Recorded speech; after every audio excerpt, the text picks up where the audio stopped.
மாத இறுதியில் சர்வதேச விண்வெளி மையத்திற்கு சென்று பல்வேறு ஆய்வுகள் மேற்கொண்ட நம் விமானப்படை வீரர் சுபான்ஷு சுக்லா வெற்றிகரமாக பூமி திரும்பியதற்கு மத்திய அமைச்சரவை பாராட்டு தெரிவித்துள்ளது. நாட்டின் ஒட்டுமொத்த மக்களுடன் சேர்ந்து இந்த வெற்றியை மத்திய அரசும் கொண்டாடுவதாக சுக்லாவை பாராட்டி தீர்மானம் நிறைவேற்றப்பட்டது. ஜார்க்கண்டின் பொகோரோ மாவட்டம் லுகு மலையை ஒட்டிய காட்டில் பதுங்கியிருக்கும் நக்சல்களை பிடிக்க சிஆர்பிஎஃப் மாநில போலீசார் கூட்டு நடவடிக்கை மேற்கொண்டனர். அப்போது நக்சல்கள் சுட்டதில் சிஆர்பிஎஃப் வீரர் ஒருவர் பலியானார். தொடர்ந்து வீரர்கள் நடத்திய என்கவுண்டரில் நக்சல் அமைப்பின் முக்கிய தலைவன் குன்வர் மாஞ்சியின் உயிர் பிரிந்தது. நீண்ட நாட்களாக தேடப்பட்டு வந்த மாஞ்சி இன்றைய என்கவுண்டரில் சுட்டுக் கொல்லப்பட்டதாக போலீசார் கூறினர். சத்தீஸ்கர் மாநிலத்தில் நக்சல்களை ஒடுக்கும் பணி தீவிரமாக நடந்து வருகிறது.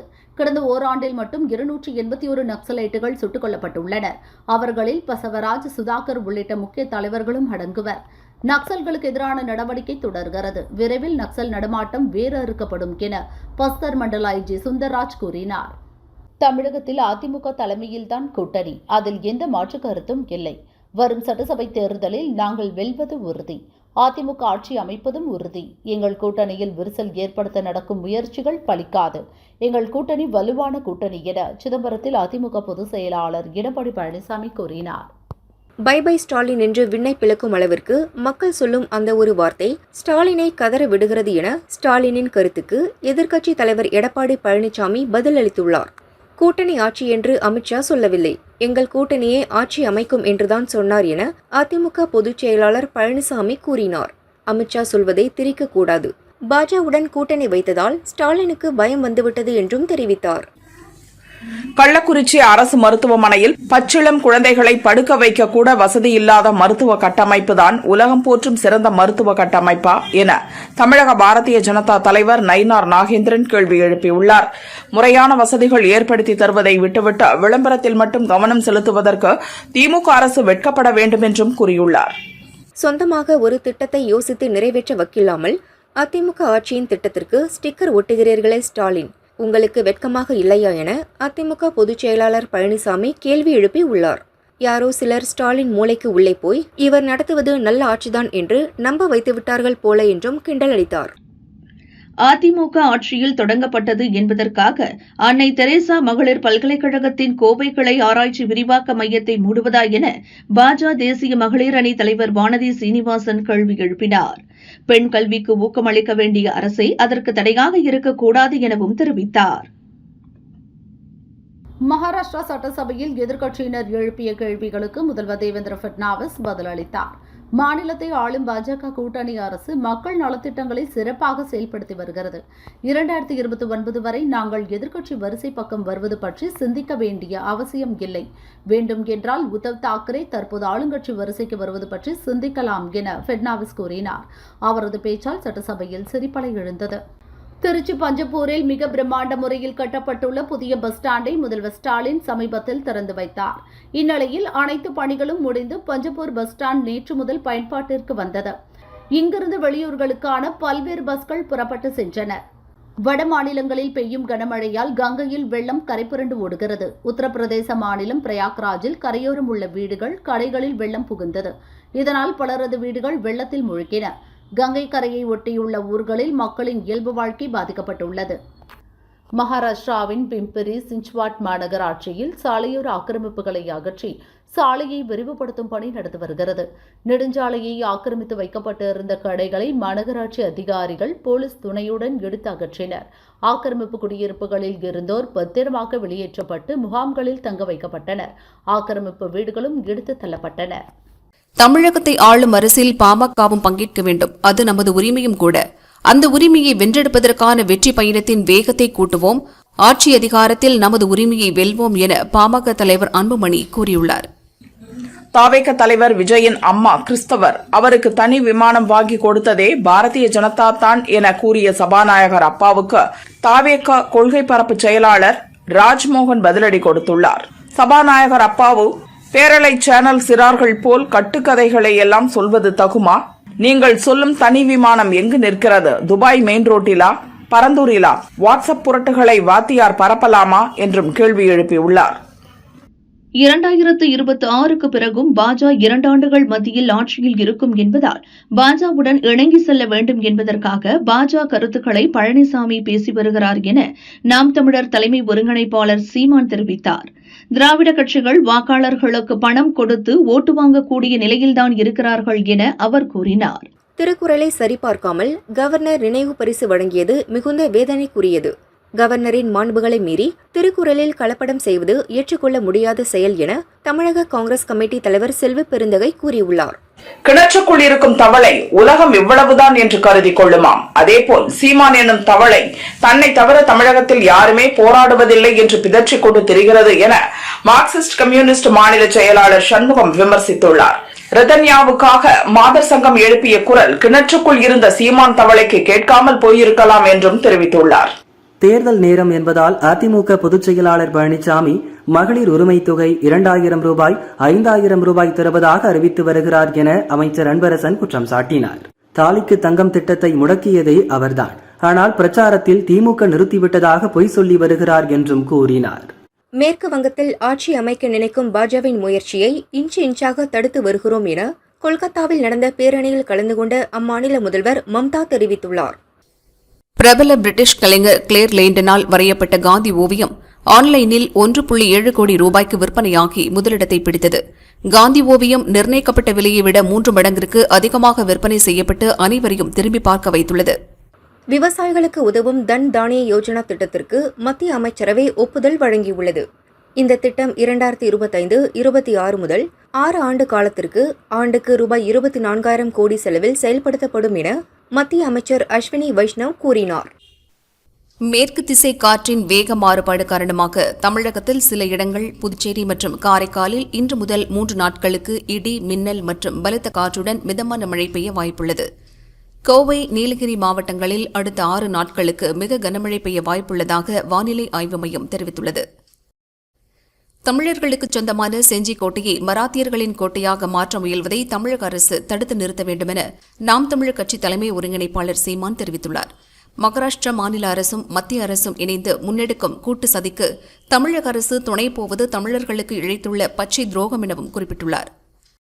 2026 சட்டசபை தேர்தலில் பொது தொகுதியில் ஆதி திராவிடர் சமூகத்தைச் சேர்ந்தவரை வேட்பாளராக நிறுத்த திமுக முடிவு செய்துள்ளது. இதற்காக வெற்றி வாய்ப்பு உள்ள தொகுதி மற்றும் வேட்பாளரை அடையாளம் காணும் பணியில் அக்கட்சி மேலிடம் ஈடுபட்டுள்ளது. வெளிநாடுகளிலிருந்து எத்தனால் இறக்குமதி செய்ய தற்போது அமலில் உள்ள கட்டுப்பாடுகளை தொடர வேண்டுமென மத்திய அரசுக்கு இந்திய சர்க்கரை மற்றும் பயோ எரிசக்தி உற்பத்தியாளர்கள் சங்கம் வலியுறுத்தியுள்ளது. நிலையான கொள்கை என்பதை அரசு உறுதிப்படுத்துவதுடன் தொடர்ந்து முதலீடுகள் மற்றும் விவசாயிகள் சார்ந்த மேம்பாட்டை ஊக்குவிக்க வேண்டும் எனவும் வலியுறுத்தினர். பாமக நிறுவனர் ராமதாஸ் வீட்டில் ஒட்டுக்கேட்பு கருவி வைத்தவர்களை கண்டறிய வேண்டுமென விழுப்புரம் எஸ்பி அலுவலகத்தில் புகார் அளிக்கப்பட்டுள்ளது.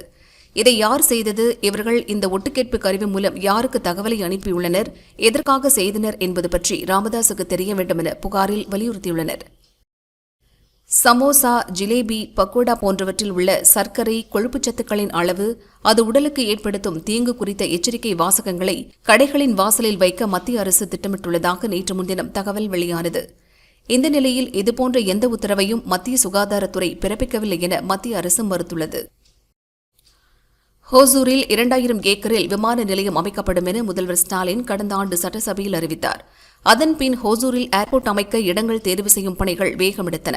இந்த நிலையில் கமர்ஷியல் காரணத்திற்காக 2033 வரை எந்த விமான நிலையமும் பெங்களூரு ஏர்போர்ட்டை சுற்றி 150 கிலோமீட்டர் தொலைவுக்குள் புதிதாக கட்டக்கூடாது என்று பெங்களூரு விமான நிலையம் மற்றும் மத்திய சிவில் விமான போக்குவரத்து அமைச்சகம் இணைந்து ஒப்பந்தம் மேற்கொண்டுள்ளது தற்போது வெளிச்சத்திற்கு வந்துள்ளது. அகமதாபாத், லண்டன் கேட்விக் விமான சேவையை ஆகஸ்ட் 1ஆம் தேதி முதல் செப்டம்பர் 30ஆம் தேதி வரை தற்காலிகமாக நிறுத்துவதாக ஏர் இண்டியா அறிவித்துள்ளது. கேட்விக் விமான நிலையத்துக்கு பதில் ஹீத்ரூ விமான நிலையத்துக்கு விமானங்கள் இயக்கப்படும் என ஏர் இண்டியா நிர்வாகம் விளக்கம் அளித்துள்ளது. ஈரானில் வசிக்கும் இந்தியர்கள் தற்போது நிலவும் சூழ்நிலையை கவனமாக கருத்தில் கொள்ள வேண்டும் என அந்நாட்டில் உள்ள இந்திய தூதரகம் எச்சரிக்கை விடுத்துள்ளது. ஈரானில் இருந்து வெளியேற கிடைக்கும் வாய்ப்புகளை பயன்படுத்திக் கொள்ள வேண்டும் எனவும் அறிவுறுத்தியுள்ளது. ரஷ்யாவுடன் வர்த்தகம் செய்து அதன் எண்ணெய் மற்றும் எரிவாயு வாங்குவதை தொடர்ந்தால் சீனா, இந்தியா மற்றும் பிரேசில் கடும் தடைகளை எதிர்கொள்ள நேரிடும் என நாட்டோ அமைப்பு பொதுச் செயலாளர் மார்க் ரூட் எச்சரித்துள்ளார். இந்த 3 நாடுகளின் தலைவர்கள் புட்டினை அழைத்து தீவிரமான அமைதி பேச்சுவார்த்தைகளுக்கு அழுத்தம் கொடுக்க வேண்டும் எனவும் வலியுறுத்தியுள்ளார். திண்டுக்கல் மாவட்டம் வடமதுரை வேலாயுதம்பாளையம் கொடிநாயக்கர் மந்தை ஸ்ரீ சின்னக்கம்மாள் சுவாமி கோயில் விழாவில் மாடு மாலை தாண்டும் நிகழ்ச்சி நடந்தது. இதில் 200 சாமி மாடுகள் பங்கேற்றது. மாலை தாண்டுதலில் முதல், 2வது மற்றும் 3வதாக வந்த சாமி மாடுகளுக்கு மஞ்சள் பொடி தூவப்பட்டு கௌரவிக்கப்பட்டது. உங்களுடன் ஸ்டாலின் திட்டம் அரசு ஊழியர்களை மக்களுக்கான திட்டங்களுக்கு வேலை பார்க்க விடாமல் இவர்களது விளம்பர திட்டத்திற்கு வேலை பார்க்க வைக்கின்றனர் என பாரதிய ஜனதா மாநில துணைத் தலைவர் கருநாகராஜன் குற்றம் சாட்டினார். அரசு ஊழியர்கள் வேலை பழுவை திசை திருப்பியதால் மக்கள் பணி முடங்கி கிடக்கிறது என கூறினார். அகமதாபாத் லண்டன் கேட்விக் விமான சேவையை ஆகஸ்ட் 1ஆம் தேதி முதல் செப்டம்பர் 30ஆம் தேதி வரை தற்காலிகமாக நிறுத்துவதாக ஏர் இண்டியா அறிவித்துள்ளது. கேட்விக் விமான நிலையத்துக்கு பதில் ஹீத்ரோ விமான நிலையத்துக்கு விமானங்கள் இயக்கப்படும். இது தற்காலிகமானது என்றும் வாரம் 3 நாட்கள் மட்டுமே இந்த வழித்தடத்தில் விமான சேவை இருக்கும் என்றும் ஏர் இண்டியா கூறியுள்ளது. மதுரை பாரப்பத்தியில் தாவேகா 2வது மாநில மாநாடு நடக்கவுள்ளது. மாநாட்டிற்கான கால்கோள் விழா இன்று நடந்தது. சிவாச்சாரியார்கள் வேதமந்திரங்கள் முழங்க நடந்தது. தாவேகா பொதுச் செயலாளர் ஆனந்த் உள்ளிட்ட நிர்வாகிகள் பங்கேற்றனர். மாநாடு ஆகஸ்ட் மாதம் நடத்தப்பட இருப்பதாக தகவல் வெளியாகியுள்ளது. சென்னையில் இன்று ஆபரண தங்கத்தின் விலை சவரனுக்கு ரூபாய் 360 குறைந்து ஒரு சவரன் 72,800 ரூபாய்க்கு விற்பனையாகிறது. ஒரு கிராம் 9,100 ரூபாய்க்கு விற்கப்படுகிறது. வெள்ளி கிராமுக்கு 1 ரூபாய் குறைந்து ஒரு கிராம் 124 ரூபாய்க்கு விற்பனை செய்யப்படுகிறது. தேனி பெரியகுளம் கௌமாரியம்மன் கோயில் விழாவை முன்னிட்டு 300க்கும் மேற்பட்ட பெண்களின் முளைப்பாரி ஊர்வலம் நடந்தது. கோயில் முன்பு முளைப்பாரிகளை வைத்து பெண்கள் கும்மியடித்தனர். தொடர்ந்து வராக நதிக்கரையில் முளைப்பாரியை கரைத்தனர். திருச்சி சரக டிஐஜி வருண்குமார் ஆதரவற்ற குழந்தைகள் விருப்பத்தின் பேரில் தனது சொந்த செலவில் திரைப்படம் பார்ப்பதற்காக அழைத்துச் சென்றார். உற்சாகத்துடன் குழந்தைகள் படத்தை பார்த்து ரசித்தனர். மேலும் பொம்மைகள், விளையாட்டுப் பொருட்கள், விளையாட்டு உபகரணங்களை வழங்கி அவர்களை மகிழ்வித்து தானும் மகிழ்ந்தார். திருச்சி மாவட்டம் பஞ்சப்பூரில் 408.36 கோடி மதிப்பில் கட்டப்பட்ட ஒருங்கிணைந்த புதிய பேருந்து நிலையத்திலிருந்து பேருந்து சேவையை அமைச்சர் KN நேரு கொடியசைத்து தொடங்கி வைத்தார். திருச்சி மாநகரில் போக்குவரத்து நெரிசலுக்கு தீர்வு காணவும் எதிர்கால தேவையை கருத்தில் கொண்டு இந்த புதிய பேருந்து நிலையம் அமைக்கப்பட்டதாக கூறப்படுகிறது. உங்களுடன் ஸ்டாலின் திட்டங்களால் என்ன மாறப்போகிறது என எதிர்க்கட்சி துணைத் தலைவர் உதயகுமார் கேட்டார். வெட்டி விளம்பரத்திற்காக திட்டங்களை அறிவிப்பதா என அவர் குற்றம் சாட்டினார். தேனி கைலாசப்பட்டியில் பஞ்சர் கடை நடத்தி வருபவர் தம்பி என்ற பெருமாள், வயது 45. இவரை மர்ம கும்பல் பட்டாக்கத்தி, அரிவாள் உள்ளிட்ட பயங்கரமான ஆயுதங்களால் வெட்டினர். பெரியகுளம் தென்கரை போலீசார் 3 இளைஞர்களை கைது செய்து சிறையில் அடைத்தனர். கோவை சொக்கம்புதூர் பகுதியில் கழிவுநீர் சுத்திகரிப்பு நிலையம் அமைக்க எதிர்ப்பு தெரிவித்து 50க்கும் மேற்பட்ட பொதுமக்கள் ஆர்ப்பாட்டம் நடத்தினர். பாஜக உட்பட சில அமைப்புகளும் ஆர்ப்பாட்டத்தில் பங்கேற்றனர். போலீசார் பேச்சுவார்த்தை நடத்திய பின் ஆர்ப்பாட்டம் கைவிடப்பட்டது. பெங்களூரு மற்றும் மும்பையில் இருந்து போதை மாத்திரைகளை வாங்கி வந்து கோவையில் கல்லூரி மாணவர்களுக்கு விற்பனை செய்த நாகாலாந்தைச் சேர்ந்த லென்ஜாங்கம் என்பவரை ஆர்எஸ்புரம் போலீசார் கைது செய்தனர். அவரிடமிருந்து 36 போதை மாத்திரைகள் பறிமுதல் செய்யப்பட்டது. தேனி பெரியகுளம் கௌமாரியம்மன் கோயில் விழாவில் பக்தர்கள் தீச்சட்டி எடுத்து வந்து நேர்த்திக்கடன் செலுத்தினர். மேலும் 1000 கண்பானை, மாவிளக்கு எடுத்து அம்மனுக்கு நேர்த்திக்கடன் செலுத்தினர். பல ஆயிரக்கணக்கான பக்தர்கள் கலந்து கொண்டனர். மதுரையில் தவேக சார்பில் ஆகஸ்ட் 25ஆம் தேதி 2வது மாநாடு நடக்கவுள்ளதாக தலைவர் விஜய் அறிவித்திருக்கிறார் என தவேக பொதுச் செயலாளர் ஆனந்த் தெரிவித்தார். காவல்துறையிடம் அனுமதி கேட்டு பாதுகாப்பு வழங்க கோரி மனு கொடுக்கப்பட்டுள்ளது. இந்த மாநாடு தவேகவிற்கு சாதகமாக அமையும் என அவர் கூறினார். காவிரி ஆற்றில் ஏற்பட்ட வெள்ளப்பெருக்கின் போது அடித்து வரப்பட்ட முதலைகள் ஒகேனக்கல் மீன்பண்ணை அருகே கரையோரம் ஓய்வெடுத்து வருகின்றன. இதனால் ஆற்றுப்பகுதியில் சுற்றுலாப் பயணிகள் குளிக்க போலீசார் அனுமதிக்கக்கூடாது என சமூக ஆர்வலர்கள் கோரிக்கை விடுத்துள்ளனர். ராமநாதபுரம் ஸ்ரீ சந்தன மாரியம்மன் கோயில் கும்பாபிஷேகம் விமர்சையாக நடைபெற்றது. கலசங்களுக்கு சிவாச்சாரியார்கள் புனித நீர் ஊற்றி கும்பாபிஷேகம் நடத்தினர். அப்போது ட்ரோன் மூலம் ரோஜா மலர்கள் தூவப்பட்டது. ஆயிரக்கணக்கான பக்தர்கள் கும்பாபிஷேகத்தில் கலந்து கொண்டனர். தமிழ்நாடு ஜவுளித்துறை சார்பில் கோவை மற்றும் திருப்பூரில் 3 நாட்கள் நடைபெறவுள்ள தமிழ்நாடு தைவான் தொழில்நுட்ப ஜவுளி மாநாடு பயனுள்ளதாக இருக்கும் என இந்திய தொழில் கூட்டமைப்பின் தமிழ்நாடு ஜவுளிக்குழு ஒருங்கிணைப்பாளர் கோபிகுமார் தெரிவித்துள்ளார். இந்தியாவில் தங்கள் தொழில் நிறுவனங்களை தொடங்கிய தைவான் தொடர்ந்து ஆயத்த ஆடை துறையிலும் தமிழகத்துடன் வர்த்தக உறவு கொள்ள ஆவலுடன் இருப்பதாகவும் தெரிவித்தார். சென்னை ECR கானாத்தூர் ரெட்டிக்குப்பம் பகுதியில் மாலை சுமார் 6 மணிக்கு மின்சாரம் துண்டிக்கப்பட்டது. நள்ளிரவு வரை மின்சாரம் வராததால் ஆத்திரமடைந்த அப்பகுதி மக்கள் ECR சாலையில் அமர்ந்து மறியலில் ஈடுபட்டனர். இதனால் 2 மணி நேரம் போக்குவரத்து பாதிக்கப்பட்டது. போலீசார் நடத்திய பேச்சுவார்த்தையை தொடர்ந்து அனைவரும் கலைந்து சென்றனர். திருவள்ளூர் அடுத்த பேரம்பாக்கத்தை சேர்ந்தவர் முகேஷ், வயது 25. கடந்த மாதம் 25ஆம் தேதி தனது நண்பர்கள் ஜாவித், தீபனுடன் பேசிக் கொண்டிருந்தார். முன்பகை காரணமாக அவர்கள் மீது ஆகாஷ், அவரது நண்பர்கள் 2 நாட்டு வெடிகுண்டுகள் வீசினர். ஜாவிதை கத்தியால் வெட்டினர். முகேஷ் பலியானார். மற்ற 2 காயமடைந்தனர். மப்பேடு போலீசார் ஆகாஷ் உள்பட 7 பேரை கைது செய்தனர். இதில் 5 பேர் மீது குண்டர் சட்டம் பாய்ந்தது. சென்னை பல்லாவரம் அடுத்த பொழிச்சலூர் பகுதியைச் சேர்ந்தவர் சோபனா. இவருக்கு சொந்தமான மெடிக்கல் ஷாப்பில் 36,000 ரூபாய் பணம், வலி நிவாரண மாத்திரைகளும், அருகில் இருந்த விஜய் மோகன்ராஜ் என்பவரது துணிக்கடையில் துணிகளும் திருட்டு போனது.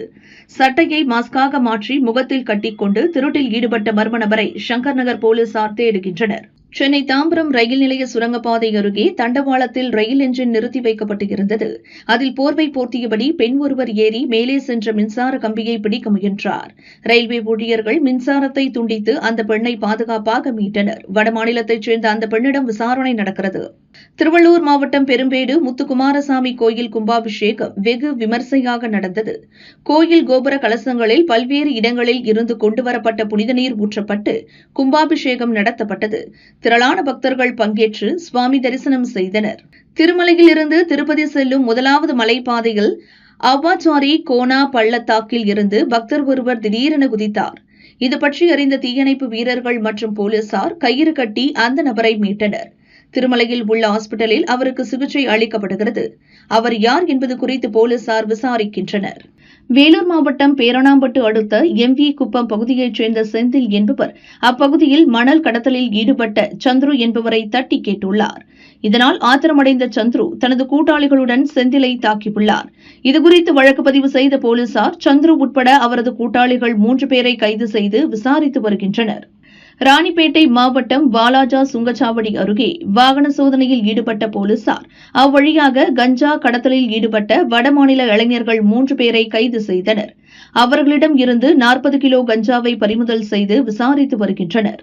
ராணிப்பேட்டை மாவட்டம் ஆற்காடு அடுத்த தாஜ்மரா கிராமத்தில் அமைந்துள்ள ஸ்ரீ கெங்கையம்மன் ஆலயத்தில் மகா கும்பாபிஷேக விழா வெகு விமர்சையாக நடைபெற்றது. பக்தர்கள் பக்தி கோஷங்களை எழுப்பி அம்மனை வணங்கி வழிபட்டனர். கள்ளக்குறிச்சி கச்சேரி சாலையில் போக்குவரத்து நெரிசலுக்கு மத்தியில் ராங் ரூட்டில் கள்ளக்குறிச்சி காவல் ஆய்வாளரின் வாகனம் நிறுத்தி வைக்கப்பட்டுள்ளதால் வாகன ஓட்டிகள் அவதியடைந்தனர். நீண்ட நேரங்களுக்கு பின்பு போக்குவரத்து போலீசார் போக்குவரத்தை சீர் செய்தனர். திருப்பத்தூர் மாவட்டம் ஆம்பூர் அருகே தேசிய நெடுஞ்சாலையோரம் உள்ள கடையின் பூட்டை உடைத்து உள்நுழைந்த கொள்ளையர்கள் 1 லட்சம் மதிப்பிலான பணம், பொருட்களை கொள்ளையடித்து தப்பினர். இதுகுறித்த சிசிடிவி காட்சிகளை கைப்பற்றிய ஆம்பூர் கிராமிய போலீசார் வழக்கு பதிந்து விசாரித்து வருகின்றனர். திருப்பத்தூர் மாவட்ட கலெக்டர் அலுவலக வளாகத்தில் உலக மக்கள் தொகை தினத்தை முன்னிட்டு அரசு கல்லூரி மாணவர்கள் பங்கேற்ற விழிப்புணர்வு பேரணி நடந்தது. பேரணியை கலெக்டர் சிவசவுந்தரவள்ளி கொடியசைத்து துவக்கி வைத்தார். இதில் மாணவர்கள் பல்வேறு விழிப்புணர்வு வாசகங்கள் அடங்கிய பதாகைகளை கையில் ஏந்தி விழிப்புணர்வு பேரணியில் பங்கேற்றனர். பாட்டாளி மக்கள் கட்சியின் 37வது ஆண்டு துவக்க விழாவினை முன்னிட்டு தைலாபுரத்தில் அக்கட்சியின் நிறுவனர் மருத்துவர் ராமதாஸ் கட்சி கொடியினை ஏற்றி வைத்து தொண்டர்களுக்கு இனிப்புகளை வழங்கினார். இந்த விழாவை பாமக செயல் தலைவர் அன்புமணி, ஜி.கே. மணி, சேலம் சட்டமன்ற உறுப்பினர், இணை பொதுச் செயலாளர் அருள், வன்னியர் சங்க தலைவர் அருள்மொழி உள்ளிட்ட முக்கிய நிர்வாகிகள் பங்கேற்காமல் புறக்கணித்துள்ளனர். பாமக கட்சி தொண்டர்கள் வருகின்ற சட்டமன்ற தேர்தலில் வெற்றி பெற கடுமையாக போராடிக் கொண்டிருக்கின்றனர். மேலும் போராட வேண்டி இருக்கிறது என நிறுவனர் ராமதாஸ் தெரிவித்தார். ஆட்சியில் பங்கு, அதிகாரத்தில் பங்கு என அன்புமணி கூறியது குறித்த கேள்விக்கு பதிலளித்த ராமதாஸ் அது அவருடைய கருத்து என விளக்கமளித்தார். கள்ளக்குறிச்சி அரசு மகப்பேறு மருத்துவமனையில் கடந்த 2 நாட்களுக்கு முன் பிரசவித்த 2 பெண்களுக்கு கிழிந்து சேதமடைந்துள்ள மெத்தை வழங்கப்பட்டது சர்ச்சையாகியுள்ளது. தாய்மார்கள் இருவரும் தங்களது குழந்தைகளை இரவு முதல் தரையில் படுக்க வைத்துள்ள வீடியோ வெளியாகியுள்ளது. ஈரோடு மாவட்டம் சத்தியமங்கலம் அடுத்த ஒங்கல்வாடி கிராமத்தில் பசாமணி மற்றும் சதானந்தம் ஆகியோர் வீடுகளுக்கு முன் கட்டி வைக்கப்பட்டிருந்த கன்றுக்குட்டிகளை சிறுத்தை வேட்டையாடியதில் 2 கன்றுக்குட்டிகளும் பரிதாபமாக இறந்தன. பீதியடைந்த கிராம மக்கள் சிறுத்தையை கூண்டு வைத்து பிடிக்க வனத்துறையினரை வலியுறுத்தினர். அதிமுக எம்எல்ஏ தாமோதரனுக்கு நன்றி தெரிவித்து காங்கிரஸ் கவுன்சிலர் சரளா சார்பில் கோவை குறிச்சி பகுதியில் போஸ்டர் ஒட்டப்பட்டுள்ளது. தங்கள் மேம்பாட்டு நிதியின் மூலம் கோண வாய்க்கால் பாளையம் பகுதியில் அங்கன்வாடி மையம் கட்டிக் கொடுத்ததற்கு பொதுமக்கள் சார்பில் நன்றிகளை தெரிவித்துக் கொள்வதாக அந்த போஸ்டரில் குறிப்பிடப்பட்டிருந்தது. குற்றாலம் ராமாலயத்தில் திருமலை குமாரசுவாமி கோயில் பெண்கள் மேல்நிலைப் பள்ளி விடுதி செயல்படுகிறது. இங்கு இன்று காலையில் உணவு அருந்திய மாணவிகள் 9 பேருக்கு உணவு ஒவ்வாமை காரணமாக வாந்தி மயக்கம் ஏற்பட்டது. தென்காசி அரசு மருத்துவமனையில் சிகிச்சை அளிக்கப்பட்டு வருகிறது. நீலகிரி மாவட்டம் உதகை தலையாட்டு மந்து பகுதியைச் சேர்ந்தவர் சந்திரசேகர். இவர் 18 சாலையில் சென்றபோது தனது பேண்ட் பாக்கெட்டில் வைத்திருந்த 10,200 ரூபாயை தவறவிட்டுள்ளார். இதனை கண்டெடுத்த பேக்கரி உரிமையாளர் சந்தோஷ் என்பவர் போக்குவரத்து போலீசாரிடம் ஒப்படைத்துள்ளார். விசாரணைக்கு பின் பணத்தின் உரிமையாளரான சந்திரசேகரிடம் ஒப்படைக்கப்பட்டது. பேக்கரி உரிமையாளர் சந்தோஷை போலீசார் பாராட்டினர். கோவை மாவட்டம் பொள்ளாச்சி அருகே ஒக்கிலிப்பாளையம் கிராமத்தில் உள்ள பாலதண்டாயுதபாணி கோயிலில் நடந்த கும்பாபிஷேக விழாவில் திரளான பக்தர்கள் கலந்து கொண்டு சாமி தரிசனம் செய்தனர். கன்னியாகுமரி மாவட்டம் குழித்துறை நகராட்சி சார்பில் பொருட்காட்சி நடக்கிறது. பொருட்காட்சியில் இளைஞர்கள் நைட்டி அணிந்து ஆபாசமான முறையில் பொதுமக்களுக்கு இடையூறாக நடனம் ஆடினர். இதை பார்த்த பெண்கள், குழந்தைகள் அச்சமடைந்தனர். விருதுநகர் மாவட்டம் ஸ்ரீவில்லிபுத்தூர் ஒருங்கிணைந்த நீதிமன்ற வளாகத்தில் உள்ள சிறப்பு நீதிமன்றத்தில் முன்னாள் அமைச்சர் ராஜேந்திர பாலாஜிக்கு எதிரான இருவேறு வழக்குகளின் விசாரணை இன்று தொடங்கியது. ராஜேந்திர பாலாஜி மாவட்ட முதன்மை நீதிமன்றத்தில் ஆஜரானார். வழக்குகள் மீதான விசாரணை வரும் ஆகஸ்ட் 13ஆம் தேதி நடைபெறும் என நீதிபதி ஜெயக்குமார் உத்தரவிட்டார். அரசியல் காரணத்திற்காக சீமான் கள் விவகாரத்தை கையில் எடுத்துள்ளார் என புதிய தமிழகம் கட்சித் தலைவர் கிருஷ்ணசாமி தெரிவித்தார். சீமானின் செயல் மிகப்பெரிய ஆபத்தை விளைவிக்கும் என அவர் எச்சரித்தார். 10 தோல்வி பழனிசாமி அவர்களே, 2019ஆம் ஆண்டிலிருந்து தமிழக மக்கள் தொடர்ச்சியாக உங்களுக்கு டாடா பை பை சொல்லிக் கொண்டுதான் இருக்கிறார்கள். இந்த தேர்தலில் உங்களுக்கு நிரந்தரமாக குட் பை சொல்லப் போகிறார்கள் என மயிலாடுதுறையில் நடந்த விழாவில் முதல்வர் ஸ்டாலின் பேசினார். மக்கள் இனி உங்களை ஒருபோதும் நம்பப் போவதில்லை. உங்கள் கட்சிக்காரர்களே உங்களை தேர்தல் களத்தில் நம்ப தயாராக இல்லை என்றும் கூறினார்.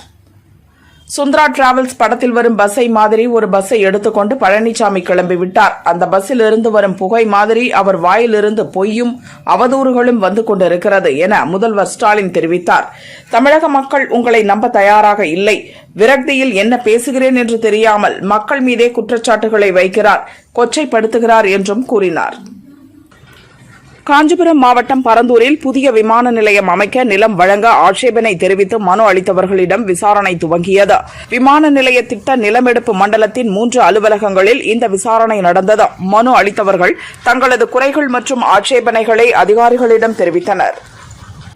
சென்னை பெருங்குடியில் உள்ள பகுதி நேர நூலகத்துக்கு பெருங்குடி மண்டல குழு தலைவரும் திமுக சோழிங்கநல்லூர் மேற்கு பகுதி செயலாளருமான ரவிச்சந்திரன் சென்றார். அங்கு அதிமுக காலண்டர் இருப்பதைக் கண்ட அவர் பணியில் இருந்த பெண் ஊழியர்களை அருவருக்கத்தக்க வகையில் திட்டினார். அவர்கள் கேள்வி எழுப்பியதும் அப்படிதான் பேசுவேன், என்ன செய்வாய் என்று மிரட்டிவிட்டு சென்றார்.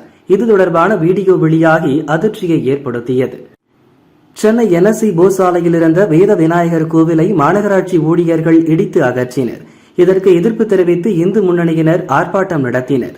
அவர்களை போலீசார் கைது செய்து மண்டபத்தில் அடைத்தனர். திருப்பூர் பெரிச்சிபாளையம் வீரமாத்தியம்மன் கோவிலில் திருக்கல்யாண விழாவை முன்னிட்டு வீரமாத்தியம்மன் குதிரை மீது ஊர்வலமாக சென்று பக்தர்களுக்கு காட்சியளித்தார். ஏராளமான பெண்கள் ஆரத்தி எடுத்து அம்மனை வழிபட்டனர். சோமாலியா கடல் கொள்ளையர்களின் நடவடிக்கை இந்திய கடற்படை ராணுவத்தால் கட்டுப்படுத்தப்பட்டுள்ளது என கப்பல் மாலுமிகள் சங்க தலைவர் விமல்சன் தெரிவித்தார். முதலில் சோமாலியா கடல் கொள்ளையர்கள் என்றால் மிகவும் பயந்தனர். ஆனால் தற்போது ஒரு சம்பவம் என்றால் உடனடியாக ஹெலிகாப்டர் வருகிறது என்று அவர் கூறினார். சினிமா ஷூட்டிங்கின் போது நிகழும் விபத்துகளை தவிர்க்க பட தயாரிப்பாளர்களும் தொழிலாளர்களும் தான் முன்னெச்சரிக்கையுடன் இருக்க வேண்டும். அரசால் போலீஸ் பாதுகாப்பு மட்டுமே கொடுக்க முடியும் என அமைச்சர் சாமிநாதன் திருப்பூரில் பேசினார். கோவை பெரியநாயக்கன் பாளையத்தில் கணவர் இறந்த துக்கம் தாங்காமல் அவரது உடலின் அருகே மனைவி மயங்கி விழுந்து உயிரிழந்த சம்பவம் உறவினர்களிடையே பெரும் சோகத்தை ஏற்படுத்தியுள்ளது. பார்லிமெண்ட் மழைக்கால கூட்டத்தொடரில் ஜம்மு காஷ்மீருக்கு முழு மாநில அந்தஸ்து வழங்க சட்ட மசோதா கொண்டுவர வேண்டும் என பிரதமர் மோடிக்கு லோக்சபா எதிர்க்கட்சித் தலைவர் ராகுல் கடிதம் எழுதியுள்ளார். பாலஸ்தீனத்தின் தெற்கு பகுதியில் உள்ள கான் யூனுஸில் நிவாரணப் பொருட்கள் விநியோகம் செய்யப்படும் இடத்தில் ஹமாஸ் ஆதரவு கிளர்ச்சியாளர்கள் வன்முறையை தூண்டிவிட்டனர். இதனால் அங்கு ஏற்பட்ட மோதலில் 19 பேர் மிதித்துக் கொல்லப்பட்டனர். ஒருவர் கத்தியால் குத்திக் கொல்லப்பட்டார். பாமகவின் 37ஆம் ஆண்டு துவக்க நாளை முன்னிட்டு திருப்போரூர் கந்தசாமி கோவிலில் அன்புமணி தனது மனைவி சௌமியாவுடன் சாமி தரிசனம் செய்தார். 400 கிராம் இடையிலான 1.5 அடி உயர வெள்ளி வேலை காணிக்கையாக வழங்கினார். சென்னை ஏர்போர்ட்டில் இருந்து சிங்கப்பூர், மும்பை, அந்தமான் புறப்பட வேண்டிய 3 விமானங்கள் மற்றும் அங்கிருந்து வர வேண்டிய 3 விமானங்கள் ரத்து செய்யப்பட்டன.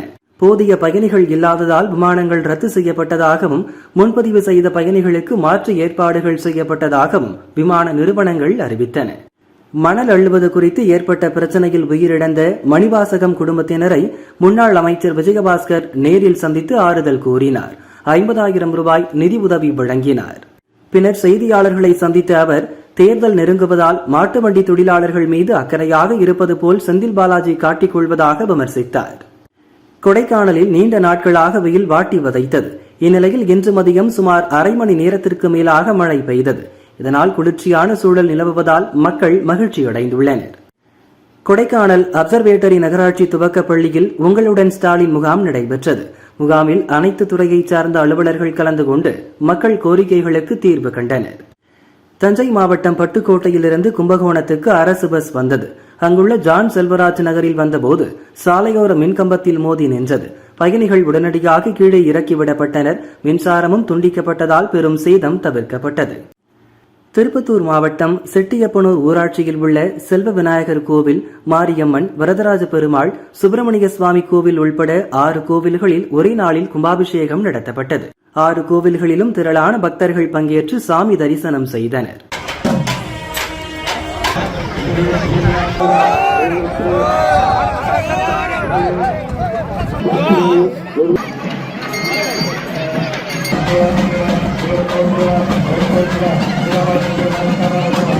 வேலூர் அருகே ஸ்ரீபுரத்தில் உள்ள தங்க கோவிலில் கவர்னர் ரவி தனது குடும்பத்தினருடன் சென்று வழிபாடு நடத்தினார். தங்க கோவில் வீடாதிபதி சக்தி அம்மாவை சந்தித்து ஆசி பெற்றார். முன்னதாக கவர்னரை மாவட்ட கலெக்டர் சுபலட்சுமி, எஸ்பி மயில்வாகனன் ஆகியோர் பூங்கொத்து கொடுத்து வரவேற்றனர். திமுக ஆட்சியில் தவறு செய்பவர்களுக்கு துணிச்சல் வந்துவிட்டது. அதனால்தான் பள்ளி குடிநீர் தொட்டியில் மலம் கலக்கிறார்கள் என முன்னாள் அமைச்சர் காமராஜ் கூறினார். சட்டம் ஒழுங்கை பாதுகாக்க திமுக அரசு தவறிவிட்டது.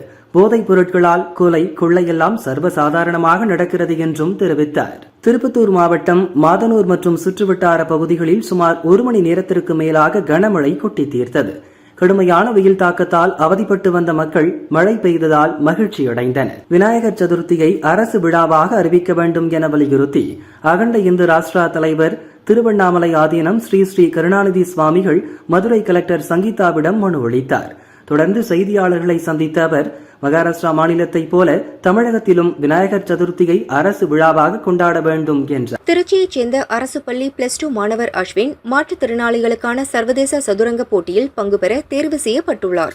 அஸ்வினுக்கு பள்ளி நிர்வாகம் மற்றும் முன்னாள் மாணவர்கள் சங்கத்தினர் பாராட்டு விழா நடத்தி பாராட்டி கௌரவித்தனர். தமிழகத்தில் மருத்துவ கழிவுகளை கொட்டினால் குண்டர் சட்டத்தின் கீழ் நடவடிக்கை எடுக்கப்படும் என்ற சட்ட மசோதாவுக்கு கவர்னர் ரவி ஒப்புதல் அளித்தார். இந்த சட்ட திருத்தம் ஜூலை 8ஆம் தேதி முதல் அமலுக்கு வந்துள்ளதாக அரசிதழில் வெளியிடப்பட்டுள்ளது. மேல்மருவத்தூர் ஆடிப்பூர விழாவை முன்னிட்டு செங்கல்பட்டு மாவட்டத்தில் வருகிற 28ஆம் தேதி உள்ளூர் விடுமுறை அளிக்கப்படுவதாக மாவட்ட நிர்வாகம் அறிவித்துள்ளது. விடுமுறையை ஈடு செய்யும் வகையில் அடுத்த மாதம் 9ஆம் தேதி வேலை நாள் என்றும் கூறப்பட்டுள்ளது. பாகிஸ்தானில் தொடர்ந்து பெய்து வரும் கனமழைக்கு கடந்த 24 மணி நேரத்தில் மட்டும் 5 பேர் உயிரிழந்துள்ளனர். மழை வெள்ளத்தில் சிக்கி பலியானோரின் எண்ணிக்கை 116ஆக உயர்ந்துள்ளது. 253 பேர் படுகாயமடைந்துள்ளதாக பாகிஸ்தான் பேரிடர் மேலாண்மை துறை தெரிவித்துள்ளது. இன்றைய போர்களை எதிர்த்து போராட நாளைய தொழில்நுட்பம் தேவை என முப்படை தலைமை தளபதி அனில் சௌகான் தெரிவித்துள்ளார். நேற்றைய ஆயுதங்களால் இன்றைய போர்களை வெல்ல முடியாது என்றும் அவர் கூறினார். கோவை மாவட்ட மலைப்பகுதிகள் நீலகிரி, தேனி, தென்காசி, வேலூர், திருவண்ணாமலை, ராணிப்பேட்டை, திருவள்ளூர், காஞ்சிபுரம், சென்னை மற்றும் செங்கல்பட்டு மாவட்டங்களில் ஓரிரு இடங்களில் நாளை கனமழை பெய்யும் என சென்னை வானிலை மையம் எச்சரித்துள்ளது. திருவனந்தபுரம் ஏர்போர்ட்டில் தொழில்நுட்ப கோளாறு காரணமாக நிறுத்தி வைக்கப்பட்டுள்ள பிரிட்டிஷ் போர் விமானம் ஜூலை 23இல் திரும்பி செல்லும் என பிரிட்டிஷ் உயர் அதிகாரிகள் தெரிவித்துள்ளனர். விமானம் பறந்து செல்லுமா அல்லது சரக்கு விமானம் உதவியுடன் செல்லுமா என முடிவு செய்யவில்லை என்றும் அதிகாரிகள் கூறினர். நடிகர் ரஜினிகாந்தும் கமல்ஹாசனும் 50 ஆண்டுகளுக்கு மேலாக நெருங்கிய நண்பர்களாக உள்ளனர். ராஜ்யசபா எம்பியாக உள்ள கமல் அடுத்த வாரம் பதவியேற்க உள்ளார். இந்நிலையில் தனது நண்பரான ரஜினியை அவரது இல்லத்தில் நேரில் சந்தித்து வாழ்த்து பெற்றார். இதுபற்றி கமல், புதிய பயணத்தை நண்பர் ரஜினிகாந்துடன் பகிர்ந்தேன், மகிழ்ந்தேன் என கூறியுள்ளார். ரஜினியோ ராஜ்யசபா எம்பியாக பதவியேற்கவிருக்கும் என் அருமை நண்பர் கமலுக்கு மனமார்ந்த வாழ்த்துக்கள் என தெரிவித்துள்ளார். தமிழ் சினிமாவில் 2 நடிகைகளுக்கு திருமணம் நடக்க உள்ளது. ஒருவர் கபாலி, பரதேசி, மெட்ராஸ் உள்ளிட்ட படங்களில் நடித்த ரித்விகா. இவருக்கும் வினோத் லக்ஷ்மணன் என்பவருக்கும் விரைவில் திருமணம் நடக்க உள்ளது. தற்போது நிச்சயதார்த்தம் நடந்துள்ளது. அதேபோல் பழம்பெரும் நடிகர் ரவிச்சந்திரன் பேத்தியும் கருப்பன், நெஞ்சுக்கு நீதி உள்ளிட்ட படங்களில் நடித்த தன்யா ஒளிப்பதிவாளர் கௌதமை திருமணம் செய்கிறார். நடிகர் தனுஷ் தற்போது இட்லி கடை என்ற படத்தை இயக்கி நடித்துள்ளார். நாயகியாக நித்யா மேனன் நடித்துள்ளார். அக்டோபர் 1 படம் ரிலீஸ் ஆகிறது. நித்யா கூறுகையில், இட்லி கடையில் முதன்முறையாக மாட்டு சாணத்தை என் கைகளால் சுத்தம் செய்தேன். தேசிய விருது வாங்க செல்லும் ஒரு நாள் முன்பு கூட அந்த காட்சியில் நடித்தேன். தேசிய விருதை பெறும்போது என் விரல் நகங்களில் மாட்டு சாணம் இருந்தது ஆச்சரியமாக இருந்தது என்றார். காதலன், மிஸ்டர் ரோமியோ, எங்கள் அண்ணா உள்ளிட்ட பல படங்களில் பிரபுதேவா, வடிவேலு பணியாற்றி உள்ளனர். இவர்களின் காமெடியும் வரவேற்பை பெற்றது. ஒரு கட்டத்திற்கு பின்னர் இவர்கள் இணைந்து பணியாற்றவில்லை. நீண்ட இடைவெளிக்கு பின் இவர்கள் இணைந்து ஒரு படம் பண்ணுகிறார்கள். இதை டார்லிங் 100 படங்களை இயக்கிய சாம் ஆண்டன் இயக்குகிறார். விரைவில் படப்பிடிப்பு துவங்க உள்ளது. ரெட்டை ஜடை வயசு, கங்கா கௌரி உள்ளிட்ட தமிழ் படங்களிலும் தெலுங்கு படங்களிலும் நடித்தவர் மந்த்ரா. நீண்ட இடைவெளிக்கு பின் தமிழில் உசிரை என்ற படத்தில் நடித்துள்ளார். நாயகனாக டிஜே அருணாச்சலம், நாயகியாக ஜனனி நடித்துள்ளனர். மந்த்ரா கூறுகையில், நான் ரீஎன்ட்ரி ஆகி உள்ளேன். தமிழில் நல்ல கதைக்காக காத்திருந்தேன். அம்மாவாக நடித்தாலும் என் கேரக்டரில் நிறைய புதுமைகள் இருக்கும். இன்றைக்கு நிறைய பேர் அம்மா வேடத்தில் நடிக்கிறார்கள். என்னை பொறுத்தவரை ஒரு நாள் நடிக்கிற கேரக்டராக இருந்தாலும் வலுவாக இருக்க வேண்டும் என்றார். விக்னேஷ் நடித்துள்ள ரெட் ஃப்ளவர் படத்தின் இசை வெளியீட்டு விழாவில் நடிகர் விஷால் பங்கேற்று பேசினார். வரும் காலங்களில் இனி ஒரு படம் வெளியாகும் போது முதல் 3 நாட்கள் தியேட்டர் வளாகத்திற்குள் விமர்சனம் என்ற பெயரில் பேட்டி எடுக்க யாரையும் அனுமதிக்க வேண்டாம் என்று தியேட்டர் அதிபர்கள், விநியோகஸ்தர்கள், தயாரிப்பாளர்களுக்கு வேண்டுகோள் வைக்கிறேன். இன்னும் 2 மாதத்தில் நடிகர் சங்க வளாகம் தயாராகிவிடும். ஆகஸ்ட் 29 என் திருமணமும் அங்கு நடக்கும். அதோடு முக்கிய அறிவிப்பு ஒன்றை வெளியிட உள்ளேன் என்றார். 96 மெய்யழகன் படங்களை இயக்கிய பிரேம்குமார் அடுத்து 96 படத்தின் 2ஆம் பாகத்தை எடுப்பதாக தகவல் வந்தது. தற்போது அந்த முடிவை பிரேம்குமார் மாற்றியுள்ளார். அவரது அடுத்த படத்தில் விக்ரம் நடிக்கிறார். வேல்ஸ் நிறுவனம் தயாரிக்கிறது. இதற்கான அறிவிப்பு வெளியாகி உள்ளது. தற்போது தனது 63வது படத்தில் நடித்து வரும் விக்ரம் அதை முடித்ததும் பிரேம் படத்தில் நடிக்கிறார். இந்த ஆண்டு இறுதியில் அல்லது அடுத்த ஆண்டு படப்பிடிப்பு துவங்கும் என எதிர்பார்க்கப்படுகிறது.